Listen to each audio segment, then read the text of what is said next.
शिवसेना पक्षप्रमुख माजी मुख्यमंत्री उद्धव ठाकरे यांच्या वाढदिवसानिमित्त अकोट तालुका शिवसेनेच्या वतीने विविध कार्यक्रमाचे आयोजन करण्यात आले होते।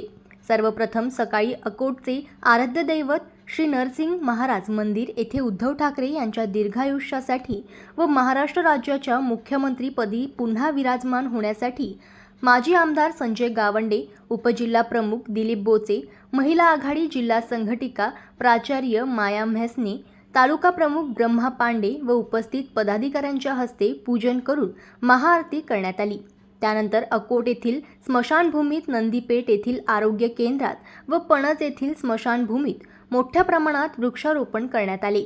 त्यानंतर अतिशय दुर्गम भाग असलेल्या आदिवासी भागातील खिरकुंड, डांगरखेड की ज्याकडे शासनाचे लक्ष कधीच जात नाही अशा दुर्गम भागात शिवसेनेच्या वतीने वर्ग 1 ते 8वी पर्यंत विद्यार्थ्यांना शाळेची बॅग वितरण करण्यात आली।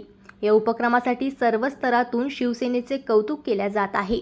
यावेळी माजी आमदार संजय गावंडे, शिवसेना उपजिल्हा प्रमुख दिलीप बोचे, महिला आघाडी जिल्हा संघटिका प्राचार्य माया म्हैसने, तालुका प्रमुख ब्रह्मा पांडे, माजी नगराध्यक्ष मनीषा मते, शहर प्रमुख मनोज खंडारे, उपजिल्हा संघटिका उषा गिरनाळे, जिल्हा परिषद सदस्य राजू मोरे, प्रशांत अढाऊ, रोशन पर्वतकर, आदिवासी तालुका प्रमुख सुभाष सुरतने, विजय ढेपे, अक्षय घायल, बंडू बोराकर, विजय जवजाळ, संजय गयधर, राधेश्याम जामुनकर, रमेश खिरकर, संजय भट्टी, विजय दातीर, दिनेश बोचे, रवी मिसळकर आदी उपस्थित होते। जनमत लाईव्ह न्यूजसाठी अकोटमधून देवानंद खिरकर यांची रिपोर्ट।